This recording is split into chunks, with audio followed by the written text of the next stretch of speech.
Hi hello ಎಲ್ಲರಿಗೂ ನಮಸ್ಕಾರ. Welcome back to my channel Mysuru veg recipe. ಈ ದಿನ ನಾನು ಶೇರ್ ಮಾಡ್ತಾ ಇರುವಂತಹ ವಿಡಿಯೋ ಹೆಸರು ಕಾಳು ಹುಸ್ಲಿ. ತುಂಬಾ ಚೆನ್ನಾಗಿರುತ್ತೆ, ಈ ಚಳಿಗಂತೂ ತುಂಬ ಚೆನ್ನಾಗಿರುತ್ತೆ.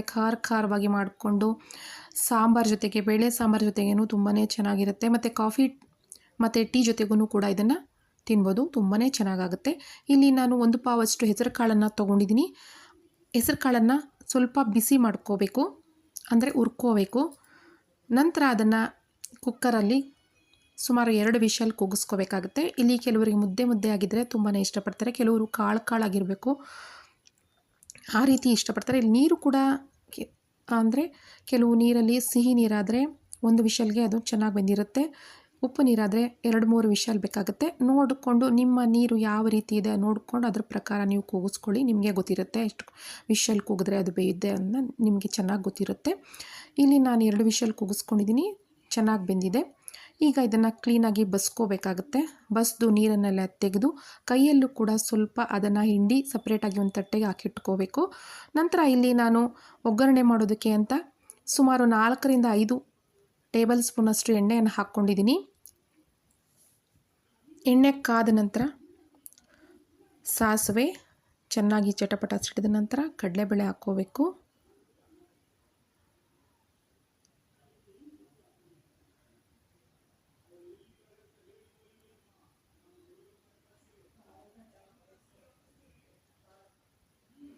ನಾನಿಲ್ಲಿ ಸುಮಾರು 10ರಿಂದ 15 ಅಷ್ಟು ಹಸಿಮೆಣಸಿನಕಾಯಿನ 2 ಭಾಗ ಉದ್ದಕ್ಕೆ ಹೆಚ್ಚಿಟ್ಕೊಂಡಿದ್ದೀನಿ. ಮತ್ತು ಸ್ವಲ್ಪ ಶುಂಠಿಯನ್ನು ತುರಿದಿಟ್ಕೊಂಡಿದ್ದೀನಿ. ಕೊತ್ತಂಬರಿ ಸೊಪ್ಪು, ಕರಿಬೇವಿನ ಸೊಪ್ಪು, ಕಾಯಿ ಇದನ್ನು ತುರಿದಿಟ್ಕೊಂಡಿದ್ದೀನಿ. ಮತ್ತು ಹಿಂಗು ಬೇಕಾಗುತ್ತೆ, ಹಿಂಗಿದ್ರೇ ತುಂಬ ಚೆನ್ನಾಗಾಗೋದು ಘಮ್ ಅಂತ. ಸಾಸಿವೆ ಎಲ್ಲ ಸಿಡಿದ ನಂತರ ಕಡಲೆಬೇಳೆಯನ್ನು ಹಾಕ್ಕೋತೀನಿ.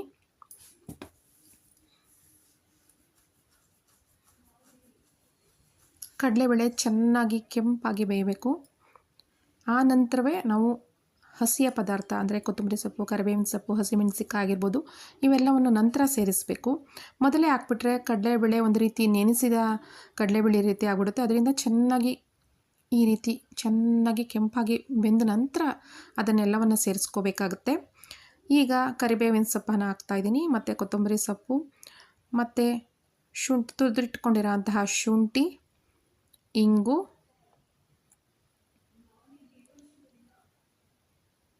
ನಂತರ ಹಸಿಮೆಣಸಿನಕಾಯಿನ ಸೇರಿಸ್ಕೊತಾ ಇದ್ದೀನಿ. ಹಸಿಮೆಣಸಿನಕಾಯಿನ ಒಂದು 2-3 ಸೆಕೆಂಡಷ್ಟು ಫ್ರೈ ಮಾಡ್ಕೋಬೇಕಾಗುತ್ತೆ. ಅದು ಎಣ್ಣೆಯಲ್ಲಿ ಅದರ ಖಾರದ ಅಂಶವೆಲ್ಲ ಬಿಡುತ್ತೆ. ನಂತರ ಅದಕ್ಕೆ ನಾವು ಬಸದೆ ಇಟ್ಕೊಂಡಿರೋವಂತಹ ಹೆಸರು ಕಾಳನ್ನು ಸೇರಿಸ್ಬೇಕಾಗತ್ತೆ.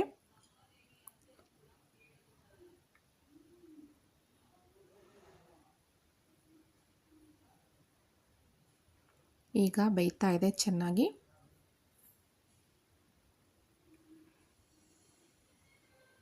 ನಂತರ ಇದಕ್ಕೆ ಈಗ ನಾನು ಹೆಸರು ಕಾಳನ್ನು ಸೇರಿಸ್ಕೊತಾ ಇದ್ದೀನಿ.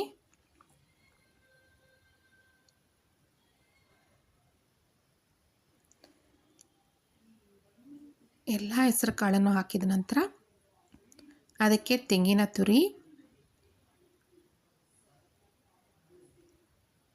ಮತ್ತು ರುಚಿಗೆ ತಕ್ಕಷ್ಟು ಉಪ್ಪು ಮತ್ತು ಸ್ವಲ್ಪ ಉರಿಗಡಲೆ ಹಿಟ್ಟನ್ನು ಅದಕ್ಕೆ ಸೇರಿಸ್ಕೋಬೇಕಾಗುತ್ತೆ. ಇಲ್ಲ ಅಂದರೆ ಅದು ಒಂದು ರೀತಿ ಚೆನ್ನಾಗಿರೋದಿಲ್ಲ. ಉರಿಗಡಲೆ ಹಿಟ್ಟನ್ನು ಸೇರಿಸ್ಕೊಳ್ಳೋದ್ರಿಂದ ಕ್ಲೀನಾಗಿ ಎಲ್ಲವೂ ಹೊಂದ್ಕೊಳ್ಳುತ್ತೆ, ತುಂಬಾ ಚೆನ್ನಾಗಾಗುತ್ತೆ.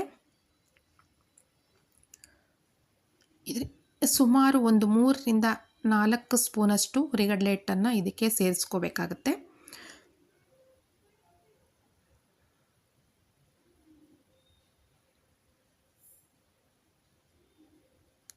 ಚೆನ್ನಾಗಿ ಈ ರೀತಿ ಕ್ಲೀನಾಗಿ ಎಲ್ಲವನ್ನು ಮಿಕ್ಸ್ ಮಾಡಬೇಕು. ಉರಿಗಡಲೆ ಹಿಟ್ಟು, ಉಪ್ಪು ಮತ್ತು ತೆಂಗಿನ ತುರಿ ಎಲ್ಲ ಪ್ರತಿಯೊಂದು ಕೂಡ ಮಿಕ್ಸ್ ಆಗಬೇಕು. ಆ ರೀತಿ ಅದನ್ನು ನಾವು ಮಿಕ್ಸ್ ಮಾಡ್ಕೋಬೇಕಾಗತ್ತೆ. ಇಲ್ಲಿ ಸಾಕಾಗಲಿಲ್ಲ ಅಂದರೆ ಕಡಲೆ ಹಿಟ್ಟನ್ನು ಮತ್ತು 1 ಸ್ಪೂನನ್ನು ಹಾಕ್ಕೊಂಡಿದ್ದೀನಿ, ಸಾಕಾಗಲಿಲ್ಲ ಅಂತ. ಒಟ್ಟು ಮೊದಲು 2 ಸ್ಪೂನ್ ಹಾಕಿದ್ದೆ, ಇವಾಗ 1 ಸ್ಪೂನ್ ಹಾಕಿದ್ದೀನಿ. ಇಲ್ಲಿ ರೆಡಿಯಾಗಿದೆ. ಇವಾಗ ನಾನು ಸರ್ವಿಂಗ್ ಬೌಲ್ಗೆ ಅದನ್ನು ಹಾಕ್ಕೋತಾ ಇದ್ದೀನಿ.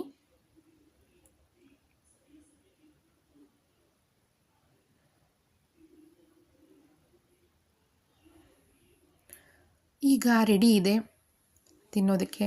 ತುಂಬಾ ಚೆನ್ನಾಗಿರುತ್ತೆ, ಒಂದು ಸಲ ಟ್ರೈ ಮಾಡಿ. ಕಮೆಂಟ್ ಮಾಡಿ ತಿಳಿಸಿ. ಎಲ್ಲರಿಗೂ ಧನ್ಯವಾದಗಳು. Thank you.